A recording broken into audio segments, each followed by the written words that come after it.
एक दिन की सुबह थी। चाणक्य अपने शिष्यों के साथ गहन अध्ययन और राजनीति के सूत्रों की चर्चा में मग्न थे।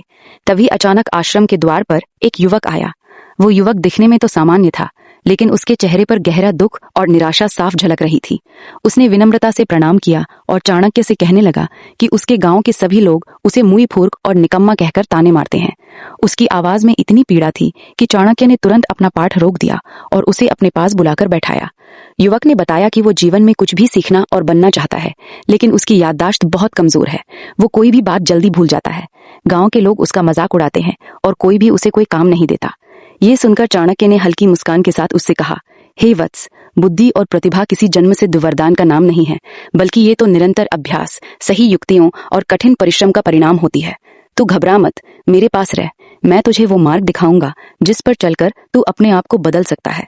अगले दिन सुबह सुबह जब सूरज की पहली किरणें आश्रम में फैल रही थीं, चाणक्य ने उस युवक को बुलाया। उनके हाथ में एक साधारण सा मिट्टी का घड़ा था, जो पुराना और थोड़ा फटा हुआ था। चाणक्य ने वो घड़ा युवक को देते हुए कहा, इस घड़े को ले जा और पास की नदी से रोजाना पानी भरकर ले आया कर। उस पानी को उस पीपल के पेड़ के नीचे रख दे, जो हमारे आश्रम के बीचों बीच है। युवक ने बिना किसी प्रश्न के ये आदेश मान लिया। वो रोज सुबह उठता, नदी तक जाता, घड़े में पानी भरता और फिर ध्यानपूर्वक उसे पेड़ के नीचे रख देता। कुछ दिनों बाद चाणक्य ने उसे एक और निर्देश दिया, अब रोज सुबह इस घड़ी में एक मुट्ठी रेत डाल दिया कर और शाम को पूरा पानी उसी पीपल के पेड़ पर चढ़ा दिया कर। युवक को यह कार्य बिल्कुल बेकार और व्यर्थ लगा, क्योंकि रेत डालने से पानी गंदला हो जाता था और फिर उसी गंदले पानी को पेड़ पर चढ़ाने का कोई मतलब उसे समझ नहीं आ रहा था। लेकिन फिर भी उसने गुरु की आज्ञा का पालन करना ही उचित समझा। पहले कुछ दिनों तक तो उसे कोई बदलाव नजर नहीं आया। न पेड़ में कोई अंतर था, न उसकी अपनी स्मरण शक्ति में। वो थोड़ा निराश हुआ, लेकिन चाणक्य के विश्वास ने उसे रोके रखा। उसने धैर्य नहीं छोड़ा और प्रतिदिन वही क्रिया दोहराता रहा। सुबह रेत डालना, शाम को पानी पेड़ पर चढ़ाना। लगभग 3 महीने इसी तरह बीत गए। एक शाम जब सूर्यास्त का लालिमा पूमरे आश्रम में फैल रहा था, चाणक्य ने युवक को अपने पास बुलाया। उन्होंने प्यार से उसके सिर पर हाथ रखा और पूछा, बताओ, क्या तुमने इस पीपल के पेड़ के आसपास कुछ बदलाव देखा है? युवक ने ध्यान से चारों ओर देखा। पहले तो उसे कुछ खास नजर नहीं आया, लेकिन जब उसने गौर से देखा तो उसकी आंखें फैल गईं।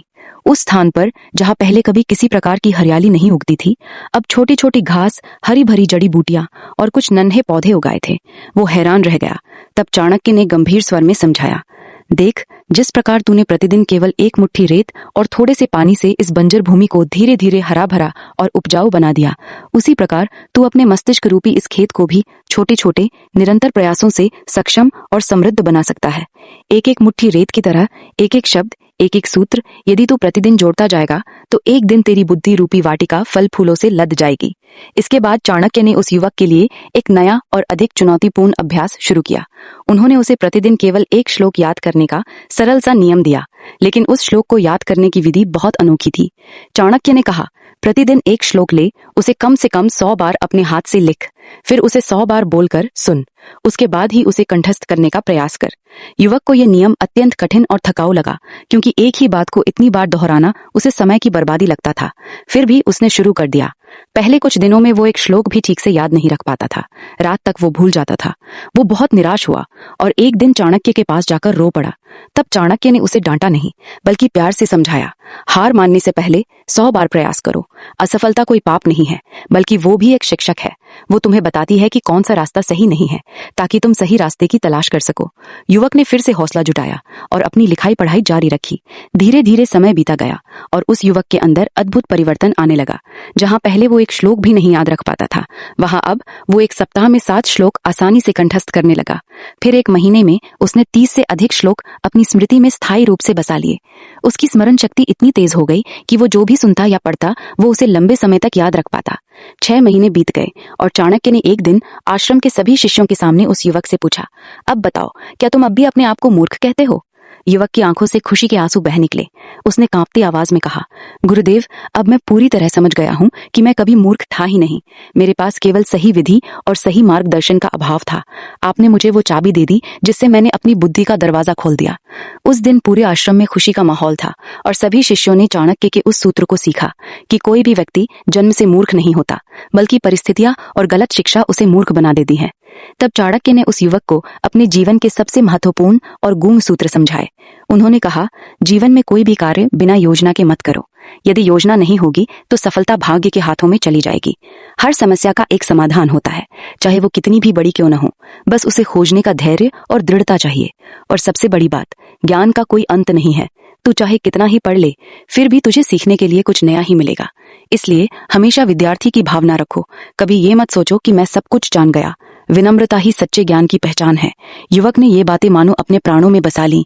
उसने प्रतिज्ञा की कि वो कभी आलस्य नहीं करेगा, कभी हार नहीं मानेगा और हमेशा नए तरीकों से सीखने का प्रयास करेगा। कई वर्षों के कठिन परिश्रम और चाणक्य के मार्गदर्शन के बाद वही युवक, जिसे कभी सारा गांव मूर्ख कहकर पुकारता था, एक प्रसिद्ध और सम्मानित व्यापारी तथा कुशल राजनीतिज्ञ बन गया। उसने अपनी बुद्धि और नीति से कई राज्यों के झगड़े सुलझाए और व्यापार के नए मार्ग खोले। लेकिन जब वो सफलता के शिखर पर पहुंचा तो उसे अपने पुराने गांव की याद आई, जहां उसे अपमानित किया गया था। वो अपने गांव लौटा, परंतु बदला लेने के लिए नहीं, बल्कि वहां के बच्चों को शिक्षित करने के लिए। उसने अपने ही पैसों से उसी गांव में एक विशाल पाठशाला की स्थापना की, जहां उन सभी बच्चों को मुफ्त में पढ़ाया जाता था जिन्हें कभी लोग मूर्ख या नालायक कहकर बुलाते थे। उस पाठशाला में किसी भी बच्चे से ये नहीं पूछा जाता था कि उसकी याददाश्त कैसी है, बल्कि हर बच्चे को वही सही विधि सिखाई जाती थी जो चाणक्य ने उसे सिखाई थी। एक दिन वो अपने गुरु चाणक्य से मिलने आश्रम पहुंचा। अब वो युवक नहीं रहा था, बल्कि एक परिपक्व, आत्मविश्वासी और सफल व्यक्तित्व था। उसने चाणक्य के चरणों में सिर झुकाकर कहा, गुरुदेव, आपने मुझे सबसे बड़ा पाठ पढ़ाया कि कठिन परिश्रम और सही दिशा में लगातार प्रयास करने से असंभव भी संभव हो जाता है। आपके बिना मैं आज जीवन में कुछ भी नहीं होता। चाणक्य ने उसे गले लगाया और उसी पुराने पीपल के पेड़ के नीचे ले गए, जहां कभी युवक ने रेत और पानी डाला था। अब वो पेड़ बहुत बड़ा हो चुका था और उस पर मीठे फल लग रहे थे। चाणक्य ने कहा, देख, आज ये पेड़ फलों से लदा हुआ है। इसकी जड़ें कभी किसी को दिखाई नहीं देती, वे धरती के अंदर छिपी रहती हैं, लेकिन उन्हीं अदृश्य जड़ों के बल पर यह पेड़ खड़ा है और फल देता है। बिल्कुल इसी प्रकार मनुष्य के संघर्ष, उसकी निरंतर मेहनत और उसके आंसुओं की जड़ें दिखाई नहीं देती, लेकिन उन्हीं के बल पर वो सफलता के मीठे फल तक पहुंचता है। तब चाणक्य ने अपने अंतिम और सबसे महत्वपूर्ण उपदेश में कहा, जीवन में कभी भी दूसरों की बातों से अपना आत्मविश्वास मत खोना।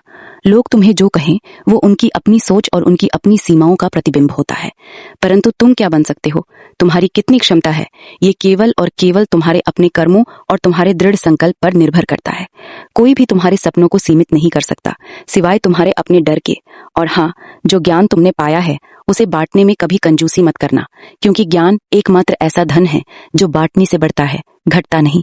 यदि तुम एक दीपक से दूसरा दीपक जलाओगे तो पहले दीपक का प्रकाश कम नहीं होता, बल्कि 2 गुना प्रकाश फैल जाता है।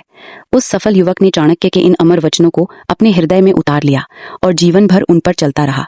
उसने न केवल अपना भाग्य पूरी तरह बदल डाला, बल्कि अपनी पाठशाला के माध्यम से सैकड़ों गरीब, वंचित और उपेक्षित बच्चों को निःशुल्क शिक्षा देकर उनके जीवन में भी प्रकाश भर दिया। उसकी इस अनोखी सफलता की कहानी दूर दूर तक फैल गई और लोग आश्चर्यचकित रह गए कि जिस व्यक्ति को एक समय पूरा गांव मूर्ख समझता था, आज वो हजारों लोगों का मार्गदर्शक बन गया है। लोग समझ गए कि चाणक्य का सबसे बड़ा चमत्कार कोई चमत्कार नहीं था, बल्कि लोगों को उनकी खुद की छिपी हुई क्षमता पर विश्वास दिलाने की अद्भुत कला थी। चाणक्य ने किसी को कभी कोई चमत्कारी मंत्र नहीं दिया, बल्कि उन्होंने केवल ये बताया कि मेहनत, विधि और धैर्य ही सबसे बड़े मंत्र हैं।